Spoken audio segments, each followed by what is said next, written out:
Hello everyone, আসসালামু আলাইকুম। সবাই কেমন আছেন? আশা করি সবাই ভালো আছেন। এই তো আমিও ভালো আছি। এই যে দেখতেই পাচ্ছেন এইখানে অনেকগুলো টমেটো নিয়েছি। এখানে কিন্তু 5 কেজি টমেটো আছে। এগুলো আগে আমি সুন্দর করে পরিষ্কার পানি দিয়ে ধুয়ে পরিষ্কার করে নিয়েছি। এখন একটা জালিতে রেখে দিয়েছি পানি ঝরার জন্য। আর এখন সবগুলো টমেটো আমি টুকরো টুকরো করে কেটে নিব। এই যে দেখতেই পাচ্ছেন 4 ভাগ করে আমি কেটে নিয়েছি প্রত্যেকটা টমেটো।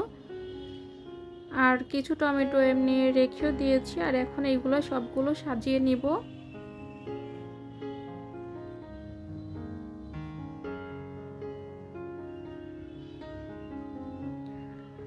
সুন্দর করে ঘুরিয়ে ঘুরিয়ে আমি সাজিয়ে নিচ্ছি। দেখতেই পাচ্ছেন বড় একটাই যে চালনি বা ডালা যেটাই বলেন, ওটাতে সাজিয়ে নিচ্ছি। আর এখানে আমি আরেকটা প্লেটেও সাজিয়ে নিয়েছি। এখন এই দুইটা সাজানো আমি ডিপ ফ্রিজে রেখে দেব। যেহেতু এখন রাত প্রায় 10টার মতো বাজে, তো এখন রেখে দিয়ে কিন্তু আমি সকালে বের করব, বা আপনারা 2-3 ঘন্টা পরেও বের করতে পারেন। কিন্তু পরে তো ঘুমাই পড়বো, তো বের করা হবে না। তাই আমি সকালে, এই যে দেখতেই পাচ্ছেন, সকালে আমি বের করে নিয়েছি। এখানে কিন্তু সবগুলো বরফ হয়ে শক্ত হয়ে গেছে, কিন্তু আলাদা আলাদা করা যাচ্ছে একটা থেকে আরেকটা। আর যদি আমি বক্সে করে রেখে দিতাম সবগুলো একসাথে জয়েন্ট হয়ে যেত আর খুলতো না। তো এভাবেই কিন্তু সব আমি সুন্দর করে ছাড়িয়ে এখন বক্সে রেখে দিব।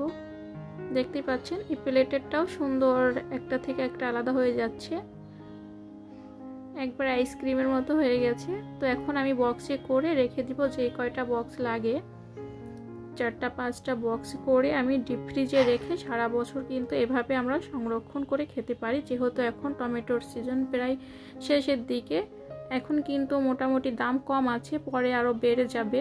সব সময় থাকে কিন্তু বেড়ে যায় দামটা। তো এখন দাম কম, এভাবে রেখে কিন্তু আমরা সারা বছর যে কোনো খাবারের ভিতরে দিয়ে খেতে পারি। রান্না করা খাবারের ভিতরে আমরা যেহেতু দিই, তো এভাবে রেখে সারা বছরই খেতে পারবো।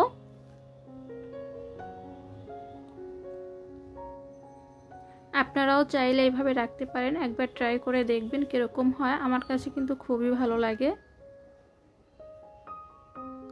যখন রান্না করব তখন কিন্তু এইভাবে বের করে তরকারির মধ্যে ছেড়ে দিলেই হয়ে যাবে। এই তো দেখতেই পাচ্ছেন এখানে আমি কতগুলো বক্স করে রেখেছি। এই যে 5-6টা বক্স রেখেছি। তো এভাবে আমি সব ডিপ ফ্রিজে রেখে দেব, আর কিছু বাইরে রেখেছি খাওয়ার জন্য। তো আজকের ভিডিও এই পর্যন্ত। সবাই ভালো থাকবেন, সুস্থ থাকবেন। আল্লাহ হাফেজ।